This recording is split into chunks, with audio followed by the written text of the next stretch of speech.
Take one. The population going to jump in Saudi Arabia from today, 33 million, in 2030, something between 50 to 55 million. So in 2030, we're going to reach the full capacity of the existing infrastructure of Saudi Arabia. That's raised a very important question that we need to create new city. I can't think of anybody that wouldn't want to be part of this project. It's going to be, without a question, the single most extraordinary piece of work that begins in the first quarter of the 21st century. My immediate reaction was, what the hell is this? There is a sort of moral atmosphere at the moment. You shouldn't be too clever, you shouldn't be too experimental, you shouldn't, don't do anything too funky. I came out of a funky period.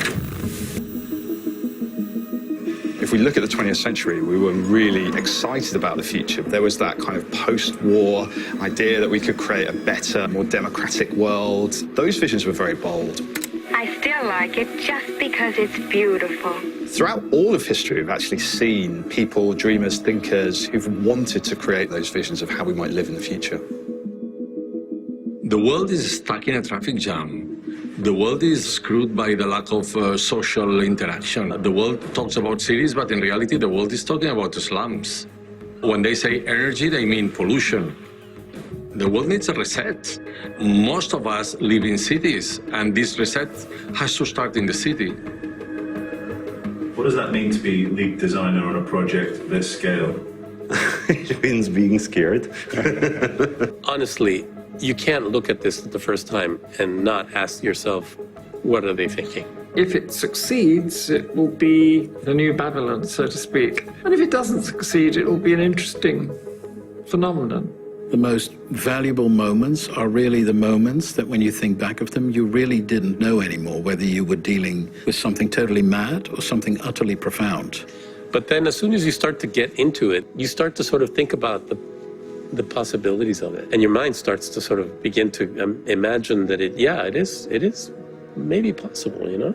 It's many projects sort of acquire their sanity as you move along. And that's, I think, very, very much the case here too. And the jury is out. They say in a lot of projects that happen in Saudi Arabia, it can be done.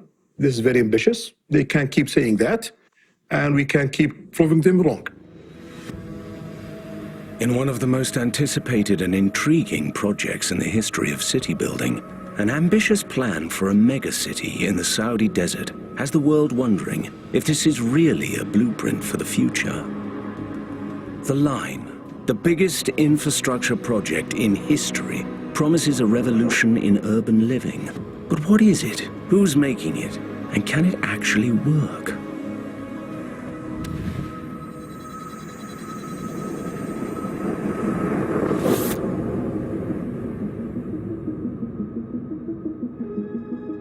Everyone is coming to the New York World's Fair. They're coming from the four corners of the earth. Every 50 years or 40 years, there is like this great surgence where state, culture, politics, technology all converge into this one singular amazing unity. Boom, with the New York Expo, you got like Futurama. Ladies and gentlemen, this is basically the whole new future and nothing like this was ever seen. It's almost inevitable that a project like NEOM should be engaged. So since we have empty place and we want to have a place for 10 million people, then let's think from scratch. But how and where do you start to design a city from scratch? What makes a successful city? And how do you avoid a dystopian nightmare? Cities are our largest, most complex social constructs. And as architects, we put them in physical terms. I would argue that moving into the 21st century, they represent our most compelling problems. The era that we're living in now is one where we've become quite worried about the future. Everywhere we look, disaster looms. For some, the very idea of progress is part of the problem. The future is on hold. The questions and the threat on our planet is so immense that I really don't understand that we try to answer these questions with old answers. We're approaching a certain edge that is kind of crumbling underneath us. It's going to shift, and because it's a cliff, we don't see what's on the other side. What I see in a lot of briefs and in a lot of projects is that there is an abundance of talk about all the issues, about sustainability, and at the same time you feel a complete lack of real urgency. We as humans have a challenge. And the challenge is make sure that we all understand that we screwed it, and we have to somehow arrange what we did wrong. The state of panic that should almost emerge if you really take it seriously, that's curiously absent from a lot of projects. And I do believe that in the context of this operation, the state of panic, for whatever reason, is abundantly present. When you look at the past visions of the future, you can learn about the era that they were dreamt up in. This idea of flying cars and maybe living on a different planet. Rainer Banham famously said, how do we know what the future looks like? It's got a monorail in it. If you look at our visions of the future now, what do they have in them? Greenery, right? All the renderings of every architecture you look at now, there's always like green walls and trees. So that kind of shows that the environment is like at the forefront of our minds now when we're looking at what the future might look like. And so NEOM, the creators of the Line, have developed their response to these challenges. A bold future vision, a car-free, carbon-neutral city. But how will it work? The Line is something that is, of course, intriguing to many people, puzzling to many people, and in some ways puzzling even to those who are involved in designing it. So let's imagine that we're in the top of that building, and I have to go to the top of that building. The only way of doing this is by going down, going up again. It's going to take me, what, 10, 15 minutes? The walking distance from one to the other is, what, 2, 3 minutes? That's what we want to happen in the Line. The Line will be 170 kilometers long. There will be 140 modules, each one 200 meters wide and 800 meters long, but also standing 500 meters above sea level. Each module will be able to accommodate 80,000 people, and the finished Line will have a capacity to house a population of 9 million. It is fundamentally a vertical city. And a vertical city that's structured this way is a completely new thing. The Line promises to innovate every aspect of city living, but for most of its life since its genesis in 2017, the development of the idea has been undertaken in the strictest secrecy. The fact that it was secret is, of course, curious in relation to how big it is. I mean, it's pretty hard to miss. And we spent a lot of time understanding relationships in architecture. But in this case, it's by far the first time I've ever heard and thought about someone talking about, well, have we thought about curvature of the Earth and how this is working? The whole architectural world is a sort of network. I have fairly close personal friends in this town who eventually it emerges that they're doing something to do with NEOM. And you're all very sort of cagey about it and shy about it, but you realize, all right, okay then. In February of 2019, I got a call. Before I knew it, I was on an online conversation with a very, very dynamic individual that later on I would find out to be Antonio Vivas. There's something musical in good cities and in good architecture. That rhythm is the one that makes cities better. There are cities that have no rhythm, that they just lost it. And whatever I must have said, got us on board. And then the game started. So we talk about a lot of ideas. Why can't we build a circle and we start to connect it with movement, mobilities, trains, whatever, and then we start to build it slowly till it's completed for 10 million people. We brainstorm, we work with a team, we did a competition with the best designer on the whole planet. All of them, they provide us cities based on the existing methods, but with a better solutions. Except one adopt that idea, and he say, let's turn it from a circle to a line. There, the idea started, and we started to study it further. From the very beginning of the competition, it became really evident that we had a set of very unique opportunities to describe potentials of city making in the 21st century. Of course, the brief was to build a city, and you weren't going to win a competition by not building anything. We thought about it a little. Well, if we were to build something, then it's probably got to be the tightest little footprint that you could. To find a way to treat something of this size, even before coming, was daunting. And only when you went up in a helicopter and you saw the beauty of it, that's when it was almost easier. The solution is not to create what we know of. The solution is to stay super consolidated to allow this to stay. Northwest of Saudi Arabia, untouched, almost empty. It have mix of topography, mountains, valleys, oases, dunes, beaches, islands, corals, from skiing till diving. That's the place. Stretching from the mountains through dramatic desert landscapes, down to the Gulf of Aqaba, with a footprint of just 34 square kilometers, the brief was every architect's dream challenge. We received an invitation that says Oma is invited to participate in an experiment for vertical urbanism. I first learned of the project when ER pulled me into a meeting and started showing me what he was working on, and I was like, oh. Okay. The whole design and construction industry, it's a prehistoric industry almost. We pour concrete the same way we poured 100 years ago. We think about building in the same way. We design almost in the same way. So it needs more or less a radical change. The more he went on about it, the more he told about it, I learned that this radicality was the product of a question rather than our answer. Curious thing was the product of a client that apparently was more radical than us. When he presented the line and turned from circle to a line, it was the width of it, it's almost 2 kilos. My problem that the infrastructure idea is good, but when you get in it with a 2 kilo width, you don't feel it. I told the team, how about if we take that 2 kilo and we flip it to 2 towers to the whole line? Does that gonna work? It's gonna be massive. 100% sustainable, a reduced footprint on the land, powered by renewable energy, consigning the car to history and creating a 5-minute walkable city. But to do this, they'll have to totally reinvent, well, almost everything about how we live and how cities work. In our presentation, we showed a conceptual map that took New York apart. It was very important to us to develop the scale that broke down socially into communities that had personalities and give people opportunities to live in very different environments, like you would in London or Manhattan.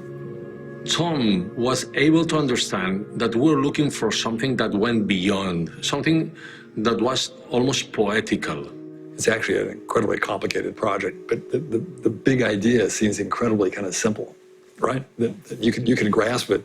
Now, people like me say, yes, that's all very well, but what's really interesting is the nitty-gritty of interesting cities. When we engaged for the first time with Sir Peter Cook, a living legend of architecture and urbanism, I presented our ideas, and I think that he more or less went, what are you drinking, my friend? So many years ago, I conceived of a project that became quite famous called the Plug-in City. And I think on the back of that, I've become something of a sort of an old sage in the business of linear cities and experimental cities, if I may use that word. For him, it must be a really, really interesting thing to be able to work at this point of his life, given the nature of his history and how he affected architecture. After 1 month, Sir Peter Cook was telling me, Tony, we're gonna make this. Personally, since you have a sort of basic principle for something, I'm somebody who likes to sort of tweak it, to say, that will work, obviously, and that will work, obviously. So what happens if we just make it a bit naughty? I mean, there's clear reference in the imagery to Super Studio, to Archie Graham, Archie Zoom, etc., etc. The phantasmagoria of the late 60s is sort of living its finest hour in the Arabian desert. I think that is but maybe things and visions of a certain time can have a belated relevance 40, 50 years on. I think you can only do it by example. I think that you've got to show that you yourself are interested in variation and experiment. It's always assumed that the young are more progressive. Now I think that the youngest architects are nervous. They're very nervous. They're not natural experimenters. They're a bit scared. The idea of linear cities is not new. Linear motifs can be seen in cities all over the world, but more often than not, the dream of creating the linear city has remained just that. Sometimes the linear city makes sense. So you can see that with Bilbao, for example, where it's strung along the river valley, or any of these coastal cities where you want to be near to the beach, like Dubai, for example. And the linear city then does have something to say. And perhaps the bold experiments and confidence of the mid-20th century are exactly what's needed to help us confront and overcome our current challenges. Is the answer to modern problems more modernity? Modernity in architecture probably began around the end of the 19th century. That manifested itself in Paris, in Eugene Haussmann, who basically rebuilt Paris to save it and created this astonishing idea of what the city could be. You could argue that modernity itself is the result of a demographic explosion, and that therefore architecture had to reinvent itself simply because the numbers it had to deal with were unprecedented. If you look around at cultures that are just propagating endless fields of point towers and saying that that's the way to create a society, then you ask yourself, maybe we should rethink this. Maybe we should have some new urban ideas. From a playing field of 20 world-class firms, an initial 5 are chosen to develop their own module and bring the line into reality, to create a collective vision of the future. Yes, people have anticipated this, but it hasn't been done. And it hasn't been even nearly accomplished at this scale. It's sort of surprising for architecture. I mean, architecture hasn't seen this, kind of in such a long time. Any new city, it have to be top down. All the cities that we have today existing, it's based in all cities, problem, solution.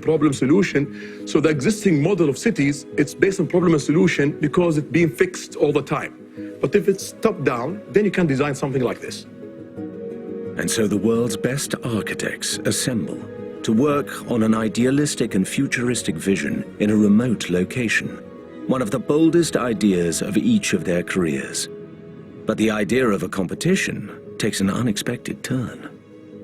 And I went to London months ago to present something, and a presentation was about to happen, and then the question was, well, do you mind if this other group would join in? And it became clear all of a sudden it wasn't going to be a presentation, it was going to be a dialogue.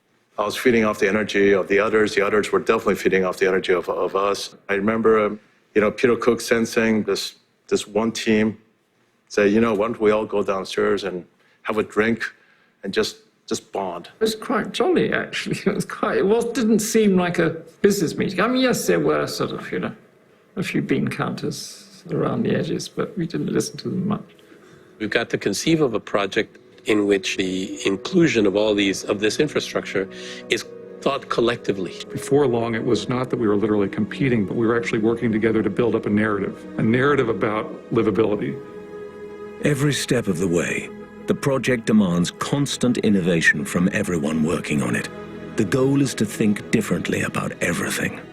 Working on a daily basis with architects, I always say to them, guys, take your brain, put in the wash machine, make rounds, and then come up with new ideas. Get out of your comfort zone. We, as architects and urbanists, have to think differently about everything. When we first began, there was this moment from several voices where people were looking at the Apollo mission from the 1960s. This is the vehicle which will thrust 3 Americans toward the moon in the greatest voyage of this century. Where you had this incredible convergence of government leadership under President John F. Kennedy, amassing the greatest minds of the United States. NASA and NEOM are a twin in a way, 60 years apart. Different projects, but very similar uniqueness to them. You could imagine the amount of naysayers. You could imagine the amount of critics and those who kind of worried if it was even possible. It is a very daring thing. We have 10 years to design and paint for the world what we believe the future livability and business in the world. But with a vision this radical, sometimes you need inspiration from out of this world.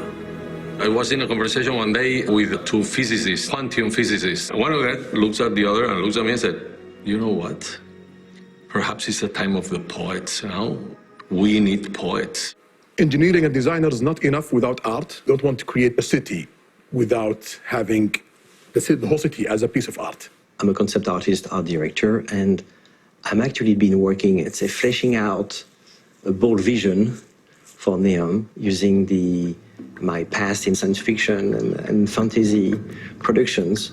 Olivier Prome is one of Hollywood's most prominent creative art directors, a creator of fantasy and futuristic worlds, from Guardians of the Galaxy to Harry Potter and Doctor Strange. I think artists are a little freer to think about the problem in a way that's a little more expansive. I just try to play with it in a truly artistic sense. It's like when you're looking at clouds. You can look at clouds and you're going to start to see shapes, drawings. I do the same with the landscape. It is aspiring to take things that we've seen happening in sci-fi and say, is it really sci-fi or is it really the world? That's what is at the heart of this, whether you want to believe it or not, and whether it'll get there, but it has to aspire to that. Is this what it takes to visualize the future, to veer into the realms of science fiction? Won't this just end up another failed vision? If you build a city of the future, you cannot know everything already. Otherwise, it wouldn't be a city of the future. Future, by definition, you never get it. The future always happens after you. What you can do is bringing the future to the present. You can somehow accelerate history if you want, and boom, have the future here. You look at the thing, and you think, that's something we could have done, but it's done. And it's here as not the answer to a brief, but as a brief. And what do we do now? The urgency of the project continues to inform the look and feel of the city, demanding ever greater innovation. But can any of this work? Is it practical, possible, or even desirable? The idea of the linear city then, as interpreted as a vertical linear city, is a further step. Humans in general, they tend to go horizontal and avoid vertical by all means possible.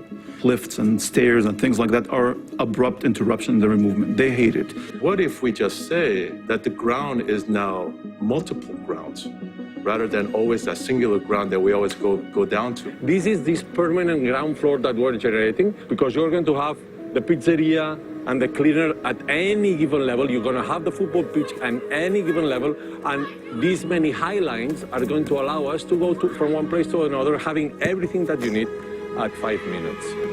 It seems the more we build up, the more we need to innovate. I think the best cities are slightly naughty. You go into a gridded city and you think nothing's happening. You go around the corner and behind the scenes there's something really intriguing. As an architect, it's easy to fall back on the notion that it is a building. Your instinct is to try to go back to the tools that you're unfamiliar with. But a project of this scale couldn't happen just anywhere. It takes more than mere ambition to generate something this epic. You have the models now. We work on it. It sounds very doable, and the ideas is like amazing. So it's massive. It's huge. I wish that I can explain it in a smaller way, but it's project making money. It's project absorbing the demand that we assumed in Saudi Arabia, and it's something that creates the new way of building city and new way of living. The thing with these grand projets, these big projects, is that they need everything to come together. You have to have the architects, you have to have the money, the top-down power. It's kind of this alchemy almost. We all know as urbanists, you need a proper kind of state to provide the platform for this to actually occur. And maybe this time we can do it differently. Maybe we've learned from the mistakes of the past. That's for my new Chevrolet station wagon. As we all know, the 20th century cities were driven by infrastructural planning in terms of roads, especially in LA. The large vastness in terms of its territorial expansion was driven by the automobile, and it has not been sustainable. All cities based in problem and solution, and car is solution for a problem. I drive a Tesla, and I see that now as that's a transitional. That's the last car before there's no cars. It's funny, after you've done the project, you do kind of become more aware of things that you put in that project that had to do with your own critique of your own environment. Because LA, in some way, one of the critiques would be is it's going to destroy the natural environment that people come for. Finally, it's all covered with this stuff. The commute was an initial wonderful thing that happened, allowed for whole societies and to come together and create networks of cities. But I think cities are now seeing that maybe the car isn't the panacea that it was once kind of thought of as being. But in a carless city, 170 kilometers long, how will people experience more of the line than just their immediate neighborhood? spine of the line is a fast rail system that connects the point A to the point B, the sea to the mountains. That's the only thing that can genuinely replace having cars. Vertical transportation is a little bit more like a subway system. You're not like calling an elevator, it's just arriving on a regular basis and you're moving up and down. If it was just apartments blandly going 500 meters, 800 meters, a bit tiresome. But what you want is for the nature of the place to start weaving into it. How to be a good part of your environment is actually a much more challenging question, because it's not just a formal one. So we came to it with a team of engineers trying to ask ourselves tough questions. I guess what I love about NEOM, it's at the nexus of new technologies, innovations, urban revolutions. Let's think about new communities, how they're going to be using urban spaces in a new way. So what do the renderings and visualizations of the line tell us about today's ideals for the future? We thought that this would generate a sort of integration of community, and this is my obsession. How can I generate, through variety, a community that is worthwhile living in and that is generative of creativity, and then, of course, of good economy, of jobs, so on and so forth. We've realized that if you're 500 meters tall, that there was a spot at about 300 meters high that we felt was a sweet spot urbanistically and allowed for a place that people could come together and provide livable public realm. So we wanted a park. We still do. God damn it, pardon my language. We believe you have to have it. But who will actually live in the line? Will it just attract the rich and curious, seeking a temporary adventure? Or can it be somewhere people will actually want to settle and make their home? It will answer questions that we are not asking now because no one else is daring to. And so the target users or the target groups that might be actually living there is quite broad. I have a friend who moved to, he's an American friend, who moved to Miami. In Miami, when you get out from your office, you're on vacation. Immediately, you're next to entertainment, culture, sport, retail. So each day it has to be excitement to finish your work and go and enjoy it in NEOM. So we are competing with Miami in that area. Well, when you work in a project that deep and when it becomes part of your working hours every day and your dreaming hours also, you always want to live in your projects, no? I mean, it's something we struggle with all the time. There was a moment in development of the project. People started saying, oh, I could live there. People are starting to believe, that it's possible. It has not been done before. We need this pioneering spirit in order to create not only cities, but to create a planet which will sustain the next couple thousand years. It's a project of a certain radicality that you rarely find in the West, or that you simply don't find in the West. We are limited by legacy systems. And so we've inherited, the medieval city, we've inherited the roads from the Romans. When you work within all of these constraints, it constrains you to thinking inside the box. If the people that designed Manhattan, if they had the technological capacity that we have today, they would have done something similar to what we have done for NEOM. They would have tried to keep the density at the correct level to make sure that creativity, interaction, dialogue happened, and at the same time, keeping this direct access to nature. It became evident that we're going to deal with the relationship between the natural environment and the man-made environment. You have a 9 million population that's going to be on 34 square kilometers, as opposed to 1,500 square kilometers in London. I mean, the numbers aren't half or 10%. It's drastically different. Europe is very crowded and we don't have that space. That region that NEOM is being built in just has that freedom. Due to my past in the cinema industry, you thought, you've seen all the most striking place on earth already. And I was very surprised to discover that in Saudi Arabia, you actually have striking natural landscape, unseen, unheard of completely, but yet it's remarkable. It's like it's discovering a new planet. In fact, I think what the line is the space that it leaves behind. And if you think of it in that respect, then actually 95% of the design is leaving nature. When you're far away, you've never been to a desert, you think desert is like barren sand, but it's exactly the opposite. It's filled with life. and life waiting to spring to life. You arrive in a place and you look at it, let's say from the satellite, and all of a sudden you discover that it's a bit like a hinge. The kind of civilizations that have shaped the Western world and the Eastern world are meeting here somehow. How can't you think about this? Nowhere in the world has a commitment that scale has been made, that you would keep everything within 5%. You can have everything, but you can do it within the smallest footprint possible, so the planet has a chance to breathe again. This is where I think the world should be going. You should allow nature to sprawl into cities rather than cities sprawl into nature. That raises, of course, another interesting issue. If it is at this moment beautiful, and you stick this thing in it, the thing must be beautiful, otherwise it's screwing it up. The more pragmatic engineers and the bean counters will always say, well, that's the efficient thing to do. That doesn't necessarily naturally have an aesthetic. And the Line is all about ambition. A truly global city, becoming a new international hub. I think that inspiration happens in the most unexpected place, in the most unexpected situation. So why is this happening in Saudi Arabia? Why not Europe or the US? For once here we have a client who is willing to go, no guys, what if? We think about what kind of opportunity we have. So we have the cash, we have the land, we have the stability, we have good infrastructure, we are a G20 country. NEOM itself is one of the most amazing places in the past decade where the best minds are coming together. And we can test out different solutions. The whole country, the whole enterprise, the whole city is the world's biggest startup. And so what comes with a startup is huge excitement, chaos. You know, things will work, they'll die, others will, thrive, and then we'll build on those. So it feels like being in a sort of washing machine of ideas and ways of doing things.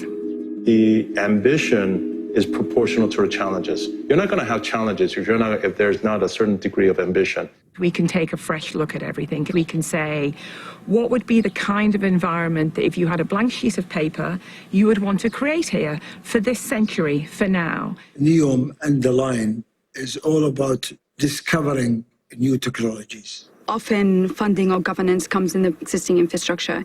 Now we have the opportunity to really kind of break through and implement any type of technology to kind of help us think about these things, or urban design solution. It shows a new vision, and not just for the kingdom, but for the world, really. And it's something to be proud of. And I think oftentimes we don't really have something to be proud of.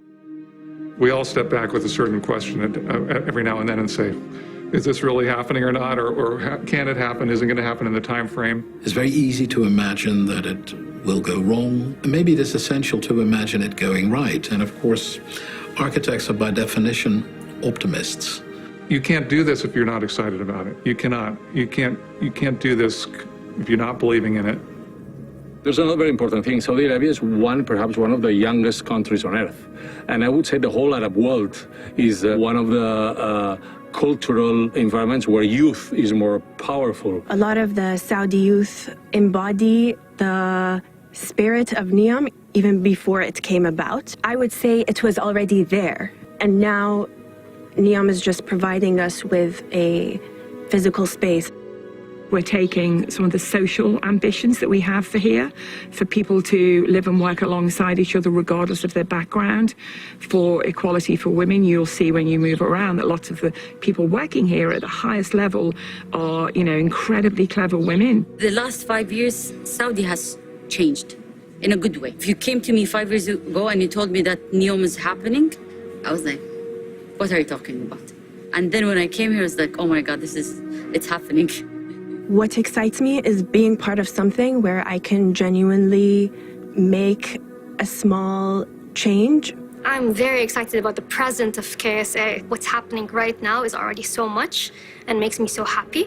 I'm going to be part of why this is happening and how we're going to change. The other day, I read a term, third culture, and it's basically people who've lived many places and have become sort of a bit of everything. You have over 60 nationalities here. It's incredibly scary. There is nowhere to look to see how it might have been done before. And being part of it feels like it's scary and exciting, but it could have a huge impact. Is this buildable? That's the friction, the dreamers with the design, because we encourage them to think big, and the executors like myself and my team, how we will make that happen. This project presents an opportunity for one to do something that's never been done before. And, you know, there's enormous responsibility that comes with that, because you're dealing with the lives of people that are going to live here and that are going to have families here. If it's to be a success, parts of it will fail. Because if they just stay as we believe things ought to be at this particular moment, they won't be. Cities that really prosper and thrive in the long term are the ones that have the energy and the ability and the infrastructure to go on reinventing themselves. A city is a place that is going to betray you. I decide that this place is going to be used as an hotel. 10 years later, the hotel and offices, a condominium. No matter how much you'd like to plan the city, people use it in a completely different way, and the socio-political environment will turn it into something else. Where they thought that they would have a parking, they have a park, and where they had a park, there's a parking. So you have to be flexible and nimble to take those changes and quickly adapt. If you don't adapt, you will end up disappearing.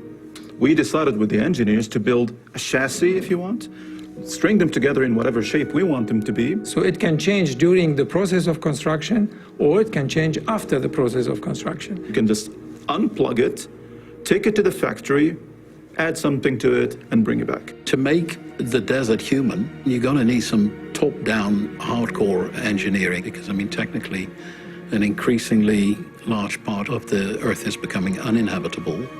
And the desert is a kind of interesting preview of what might be in store, and where action and radical action is simply needed to foster human presence. The creators of the line want to make a step change in energy production, transforming how cities will be powered. A vast wind garden is planned, alongside initiatives to harness the power of green hydrogen. That, for me, as someone that works in applied science, is fantastic, because these are things that we've been always pondering, but we see them coming to reality and being taken seriously. They also promise to tackle the inherent water scarcity of the desert by investing in recycled water projects and solar energy-powered desalination plants. There is a lot of concepts applied here that could be adopted elsewhere. It will change the face of the construction industry. What it will lead to will be interesting for all architects. Will have an impact on our profession, I think. Architecture is about future, thinking in advance. And we are supposed to be also a little bit, not only designers, but also psychologists, because we need to try to understand what is going to be. The fact that there's so many people involved, something interesting is going to happen, because the voices are coming in, and you have multiplicity of the interpretation. That's where the juices are. That's where the potential is. Will there be hiccups, mistakes? Absolutely. If there weren't, I would say basically the vision was not ambitious enough. The scale of the operations and the number of architects is just unheard of. I can't think of a project in the world that even comes even close to this project. I mean, it's an incredibly unique project in that sense. I choose to see it not as an object, not as a singular thing, but as something that is kind of creating an ecosystem that is going to grow and create life around it, and even in ways that you can't predict now. I don't think it even be understood until it's built. When you really are in the mountains in NEOM and jump on a little high-speed train and you're on the water in 20 minutes, it's going to be just startling. Even the greatest ideas shouldn't necessarily be static. They should be capable of encouraging other things to happen. It's not a monolith that we want to plant into the earth and say, hey, here what we did this year, and that's it. Can a project of this size really deliver at the human scale? Can the line overcome this age-old tension in city planning? We need to have this moment of experimentation. We are in a moment of change everywhere in the world. So there is, I always say, a constellations of things, politics, geopolitics, and economy, that it brings it to a certain movement that we need to take as an opportunity. So we need to have a leap toward the future. We need to do it. The merits of this project in the long run will be tied to the way Saudi Arabia will develop in the long run. Will the current modernization persist? Will what until recently we all dismissed as an extremely conservative society that lived off the back of oil wealth, will the aggressive entry into the 20th century, will it persist? Will the change endure and be lasting? Then a project like this will be seen as a symptom of a benign change. The city build is already underway, with first phase completion planned to align with Saudi's 2030 vision. The full 170 kilometers will still be being built long into the future. And perhaps that's the point. The first phase will demonstrate a possibility, a provocation to the world, suggesting that the future is closer than we think. What we're trying to say is that, well, we think that there's another way of doing things. Is that the solution for everybody? We don't know it. Is this a solution for some of the problems that humanity is going through? We think it is. The idea is, you know, we're your petri dish. We will try these things. Okay, our environment is unique, but you can take things from this. We want to create the new civilization for tomorrow, and we need to encourage other nations to keep doing the same things for a better planet. Maybe we should have some new urban ideas and rethink how people are going to live. And that's what takes you to this, just asking that question. The question is, how can we create something that's better? And that is what both fascinates me and scares the hell out of me. It's been talked about before, but it hasn't been done before. It's the fact that you do it and you produce it. Right? Nothing is impossible. Failure is acceptable, yes. But if we don't have this project now, if we don't make it, we will never make a leap towards the future. And ultimately, we're catching the unicorn, because who builds this first is the one that could claim its feasibility and its reality. And we're all now part of this incredible new endeavor. I mean, the architectural world cults a relation of mutual envy. That's how it exists. So I'm sure this project will be no exception, which translates in both sheepish admiration and copycat behavior and extreme dismissal on the other hand. And I'm pretty sure that this project will create both reactions. Of that, actually, is the only thing of the future that I can predict with a degree of certainty. If this solution can help other societies to improve the way they live, to generate more quality of life, to generate a livability that is for all and not just for a few, NEOM is useful. Well, we are bringing all the piece of puzzle together.